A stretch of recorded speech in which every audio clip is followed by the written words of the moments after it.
cerita ibu. Oh, ibu di rusun ya? Iya. Yang panggil lift mau nggak ya? Ya. Yang panggil lift ya? Ini di mana ya? Kepala OPT mana? Bukan benar. Ini rusun mana? Rusun di mana? Meranti. Meranti. Di Tipar Catu. Oh, Tipar Catu. Sama Ellen.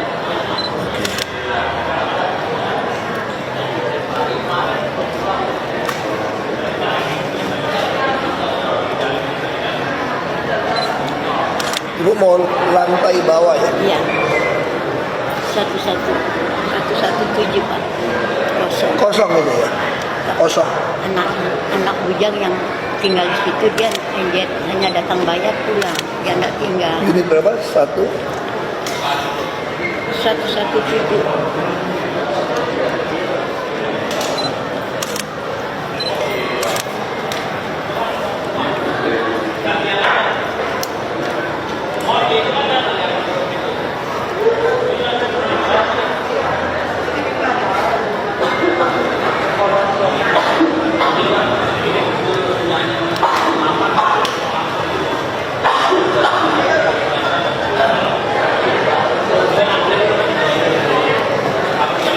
Meranti ya? Meranti.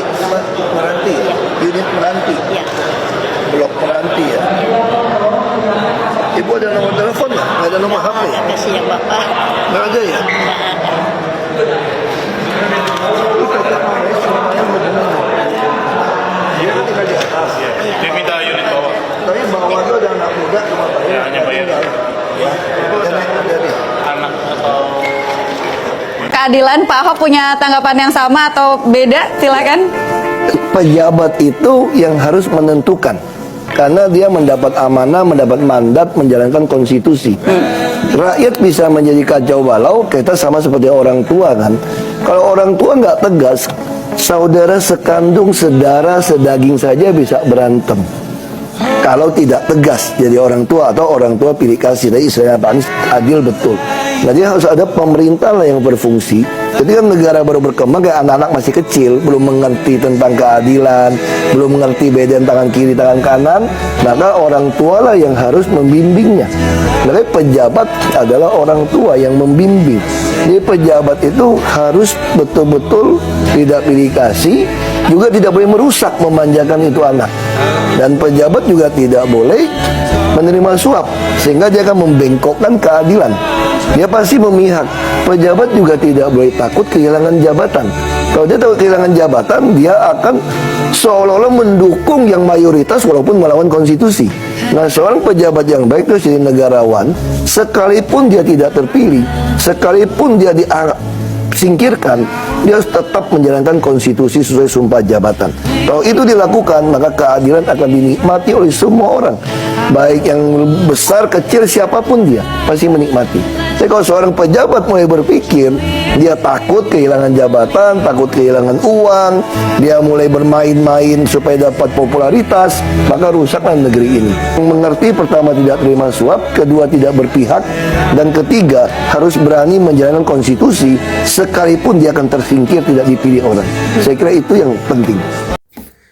Ya teman-teman, itulah tadi bagaimana cara Ahok melayani masyarakat teman-teman. Dan rekam jejak seperti ini itu tidak bisa terhapus. Apalagi sekarang ini dunia digital teman-teman. Tahu betul masyarakat mana calon-calon pemimpin yang memiliki kemauan untuk melayani rakyat. Ya, tidak semua pemimpin bisa seperti ini teman-teman. Walaupun semua pemimpin memiliki kemampuan, tapi walaupun dia memiliki kemampuan, tapi kalau dia tidak memiliki kemauan melakukan hal seperti yang dilakukan oleh Pak Ahok, maka ya dia hanya punya kemampuan saja, tidak memiliki kemauan. Nah, calon pemimpin yang kita harapkan adalah memiliki kemampuan dan juga kemauan, mau dia melayani masyarakat. Nah, seperti Pak Ahok tadi, itu adalah pelayanan dengan tulus ikhlas, ya, pelayanan dari hati.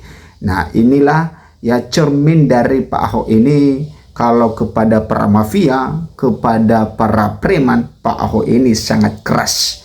sangat tegas, dan dia ya bisa saja apa yang dia katakan kasar, tetapi kalau untuk masyarakat yang benar-benar membutuhkan, dia terjun langsung dan dia lemah lembut di situ. Nah, itu adalah keadilan. Ya, artinya bahwa ketika Anda menentang dia, maka dia juga menentang Anda lebih keras. Itulah sifat pemimpin yang memang patut ada di negara kita, teman-teman. Karena negara kita banyak sekali oknum mafia, dan tentu para mafia itu mental mereka sangat kuat dan cara licik mereka itu sangat-sangat hebat sekali. Makanya dibutuhkan pemimpin yang tegas keras. Nah, seperti dipaparkan Pak Ahok tadi, teman-teman, bagaimana seorang pemimpin itu harus ya seperti orang tua bagi keluarga, harus seperti orang tua bagi anak-anak. Itulah pejabat yang dimaksud oleh Pak Ahok. Artinya bahwa sebagai orang tua pasti akan memberikan keadilan bagi anak-anaknya, pasti tidak pilih kasih, pasti tetap memprioritaskan apa yang menjadi kebutuhan anak-anaknya. Itu yang dia pikirkan, ya, apa yang menjadi kebutuhan bagi anak-anaknya. Ini sangat luar biasa sekali ketika dibawa ke dalam pemerintahan, teman-teman. Sebagai pejabat itu adalah orang tua dan rakyat sebagai anak. Nah, hubungan ini sangat erat sekali. Ya, makanya pejabat itu tidak memikirkan lagi ya bagaimana dia kaya, tidak memikirkan lagi bagaimana kelompoknya itu memiliki kekayaan yang luar biasa, tapi yang dia pikirkan bagaimana rakyatnya bisa makan, bagaimana rakyatnya memiliki keadilan, bagaimana rakyatnya bisa hidup, ya, sehingga ya dompet rakyat itu bisa penuh. Nah, ini sangat luar biasa sekali ilustrasi yang disampaikan oleh Pak Ahok, dan bukan hanya sekedar ilustrasi, teman-teman, seperti yang dia tunjukkan tadi. Ya, itulah sebenarnya pejabat yang sesungguhnya, melayani masyarakat, bukan malah masyarakat yang melayani seorang pejabat. Kata Pak Ahok bahwa kalau pejabat sudah ya tidak lagi atau memikirkan bagaimana ya supaya dia merasa aman, ya, pejabat memikirkan supaya dia tidak dipecat, takut kehilangan jabatan. Ya, dia menyinggung tadi kalau pejabat sudah takut kehilangan jabatan, maka tentu apa yang dilakukannya adalah itu menguntungkan pihak-pihak tertentu. Kemudian kebijakan-kebijakannya menguntungkan pihak-pihak tertentu. Ya, kemudian kalau pejabat itu pilih kasih, maka dia pasti tidak adil terhadap semua masyarakat, tidak bisa memberikan keadilan. Namanya saja ya pilih kasih, berarti itu tidak adil. Kemudian kalau pejabat itu menerima suap, nah ini sangat penting sekali bahwa ketika pejabat menerima suap, maka pejabat tersebut pasti akan membelokkan yang benar. Yang benar dikatakan salah, yang salah dikatakan benar. Karena dia menerima suap tergantung siapa yang memberi suap. Nah, makanya sangat penting sekali, teman-teman, untuk memilih, untuk pintar memilih pemimpin di tahun 2029. Kita tahu bagaimana rekam jejak nantinya yang akan mencalonkan diri sebagai calon presiden dan calon wakil presiden, teman-teman. Pasti kita tidak buta akan hal itu, maka marilah berpikir jernih untuk memajukan negara ini ya dengan berpartisipasi memilih pemimpin yang benar. Nah, sekarang kita melihat komentar netizen satu persatu di dalam hal ini, teman-teman. Ya, Tuhan kasih orang baik tapi ditolak. Nah, kita tahu bagaimana Pilkada DKI Jakarta di tahun 2017 yang lalu, teman-teman. Tapi ya sudahlah, itu tidak disesalkan lagi karena sudah berlalu. Dan ini yang kita raih ke depan, bagaimana masa depan, bagaimana ke depannya ya kita sebagai masyarakat ya benar-benar memilih pemimpin yang punya hati buat rakyat. Kemudian gak pernah saya lihat Pak Ahok marah-marah sama masyarakatnya yang lagi minta bantu, baik selalu sambutan beliau. Nah, memang teman-teman, Pak Ahok ini sebenarnya lembut bagi masyarakat Ya, tetapi bagi yang menantang dia, bagi yang diduga ada permainan licik dalam hal itu, maka itu ya Anda tidak ada dikasih ampun ya, dan tentu itu adalah namanya keadilan ya. Keadilan yang tentu harus dilaksanakan oleh seorang pemimpin. Ahok KDM, Ahok Shirley 2029. Nah, ada yang mengatakan hal ini teman-teman, bagaimana kalau Pak Ahok bersama KDM atau Pak Ahok bersama Shirley 2029. Nah, juga teman-teman silakan memberikan komentar Anda. Nah, kita melihat bagaimana tanggapannya. KDM sangat cocok dengan yang KDM. Ya, pencitraan kalau KDM. Kemudian, MBG Mas Basuki ganteng, buah apa yang paling manis buat Ahok? Tambah ganteng aja, mailat bapau ayam. Anies Ahok 2029 bisa kali ya. Ya, memang kan Pak Ahok pernah mengatakan bahwa tidak ada cerita Ahok Anies ya, tidak ada. Zaman beliau menjabat selalu nungguin berita seputar aktivitas beliau di balai kota yang ketemu dengan beragam masyarakat dan permasalahannya. Hebatnya dia selalu punya solusi dari setiap problem yang datang. Nah, ini sangat unik teman-teman. Artinya ketika Pak Ahok membuka bahwa masyarakat ketika punya masalah maka silakan datang ke balai kota.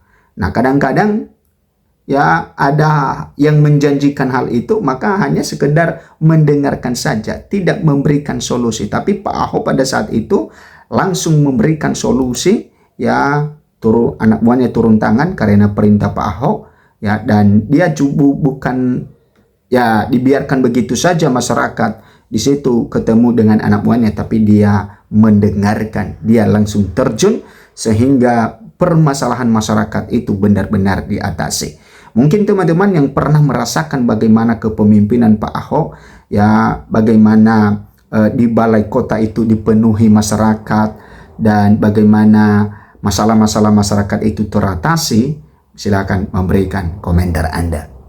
Ini baru cocok jadi Presiden RI, berwibawa, merakyat, jujur, transparansi. KDM RI 1, Ahok RI 2. Maju di tahun 2029 Pak Ahok sebagai RI 1, saya selalu mendukung. Banyak memang masyarakat yang mendukung teman-teman. Ya, tapi kadang-kadang juga ketika dekat-dekat nanti pemilu ya bisa lari kemana-mana ya, karena juga tentu janji-janji politik yang manis itu yang menggiurkan masyarakat dan lain sebagainya, apalagi dengan bansos dan lain sebagainya. Maka harusnya dari sekarang kita meneguhkan hati ya, untuk bahwa ketika Pak Ahok mencalonkan diri sebagai calon presiden, maka kita tetap menjadi garda terdepan, keputusan kita tidak berubah. Cuma Ahok satu-satunya pejabat yang berani buka pintu kantor untuk langsung melayani masyarakat. Prinsipnya berani karena benar, takut karena salah. Nah, memang prinsip itu sangat luar biasa teman-teman. Ya, artinya bahwa ketika benar ya pasti berani, tapi kalau salah ya pasti takut-takut lah. Ya, gue deh sebagai jajaran Pak Ahok yang dulu pernah beliau pimpin sebagai gubernur DKI Jakarta, keren abis deh. Polling kecil-kecilan yang suka kinerjanya Pak Ahok, tolong kasih like. Update ulang semua tentang Pak Ahok. Ya, dah paling benar.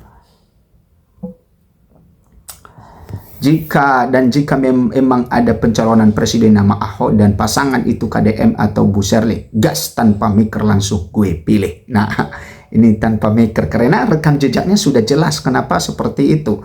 Ya, kalau rekam jejaknya masih dipertanyakan, rekam jejaknya masih abu-abu teman-teman, maka masyarakat mesti mikir panjang. Ini benar nggak sih orang? Bisa nggak sih? Atau janji-janjinya ini bisa nggak diterapkan? Tetapi karena sudah terbukti, ya tidak panjang mikir lagi, ya langsung dicoblos. Silakan memberikan komentar Anda. Sampai jumpa di video berikutnya.